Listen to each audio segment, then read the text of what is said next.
आप सबको मेरा नमस्कार। जय Shri Ram. Today is a great day for India, for Bharat, for Odisha and for all of us that Draupadi Murmu has become the 15th president of India. ये हम सबके लिए गर्व की विषय है, स्पेशली उड़ीसा के लिए, कि पहली बार उड़ीसा से कोई महिला देश की राष्ट्रपति बनी है, देश की प्रथम महिला बनी है। ये हम सबके लिए गर्व की विषय है। जो द्रौपदी मुर्मू जी का जो सफ़र था, आप बन तो गई है राष्ट्रपति, लेकिन उनका जो सफ़र था वो काफ़ी मुश्किलों से भरा हुआ था, काफ़ी कांटों से भरा हुआ था।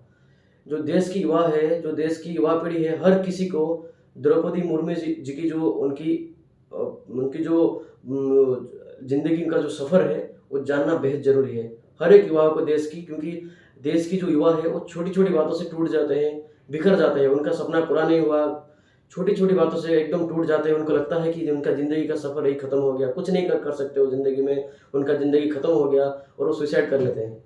लेकिन हर किसी की युवा की मैं चाहता हूँ कि देश की हर युवा द्रौपदी मुर्मू जी का जो ज़िंदगी का सफ़र है वो जाने, उनको उनसे इंस्पायर हो जाए कि कैसे कितनी मुश्किल से भरा पड़ा था उनका ज़िंदगी का सफ़र, और एक छोटी सी आदिवासी गाँव से और राष्ट्रपति भवन का सफ़र जो बहुत कांटों से भरा हुआ था।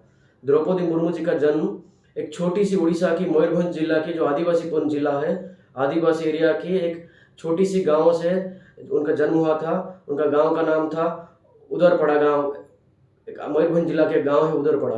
1958 20 जून में उनका जन्म हुआ था। तो वहाँ से उनकी अपनी एरिया में अपनी स्कूली शिक्षा खत्म करने के बाद उन्होंने उस समय स्कूली शिक्षा खत्म करना बहुत बड़ी बात माना जाता था उस समय में। और उन्होंने उनकी गांव में इतनी उच्च शिक्षा के लिए उनकी इतनी सुविधाएं नहीं थी, तो उन्होंने जिद की कि बाहर जाना है, मुझे भुवनेश्वर में पढ़ना है।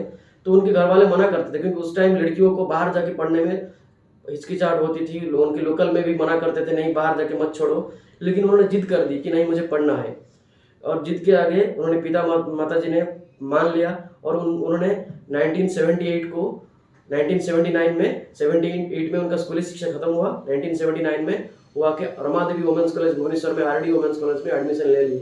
उस समय उनको सिर्फ महीने में 10 या 15 रुपए मिलता था। उसी में उनका पूरा महीने उनका खर्चा पानी उसी 10 से 15 रुपए में वो निकालते थे। सोचिए आज के जो जमाने के जो यूथ है उनको कितना फैसिलिटी मिलता है। उस समय सिर्फ 10 से 15 रुपए में वो पूरे महीना गुजार देते थे। उनकी शिक्षा खत्म होने के बाद उन्होंने एक इरिगेशन डिपार्टमेंट जो उड़ीसा की है वहाँ पे नौकरी की कुछ साल।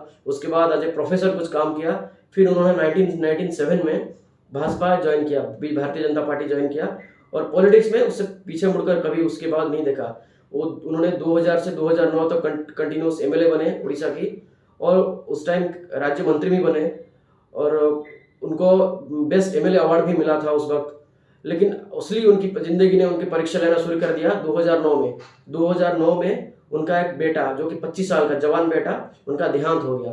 तो उन्होंने काफ़ी टूट गए थे, क्योंकि किसी के माँ के लिए उनका जवान बेटा जाना कोई छोटा बात नहीं है, काफ़ी टूट गए थे। लेकिन यहाँ ही ख़त्म नहीं हुआ था। उनके बेटे को डेथ की उनको 1 साल 2 साल बीत भी नहीं चुका था। 2013 में उनका और एक बेटा जो कि एक्सीडेंट में डेथ हो गया उनके 2 बेटे हैं, 1 बेटी है। उनका दोनों बेटा, पहला बेटा 2009 में उनका डेथ हो गया, फिर 2013 में उनका सेकंड जो बेटा है उनका भी डेथ हो गया। उसकी कुछ ही दिन बाद उनकी मदर का डेथ हो गया, एक ही महीने के अंदर ही।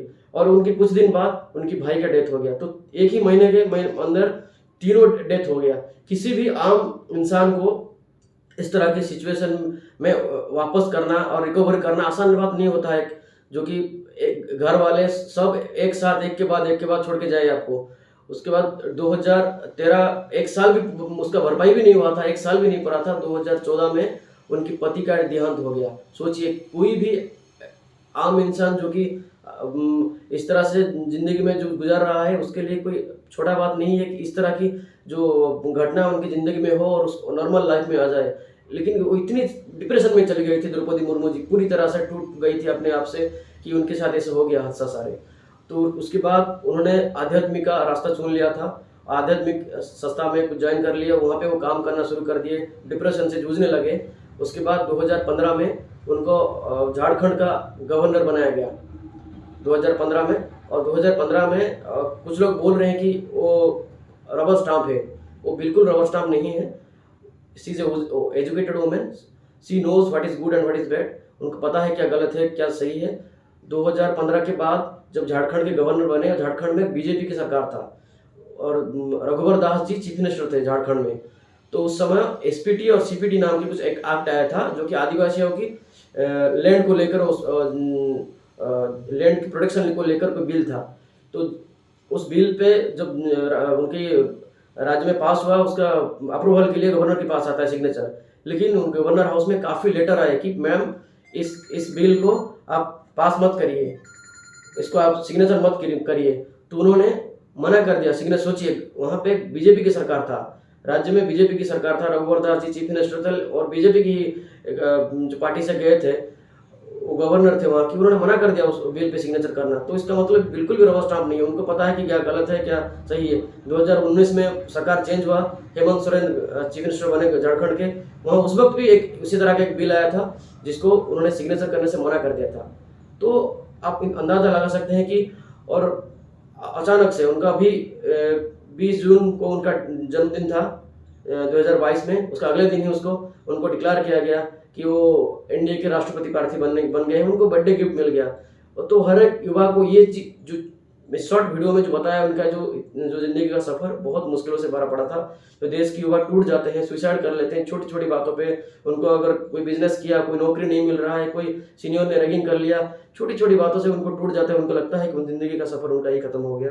तो बिल्कुल ये जो सफ़र है इंस्पायर करने वाला है। हर किसी को उनका सफ़र के बारे में जानना बिल्कुल ज़रूरी है।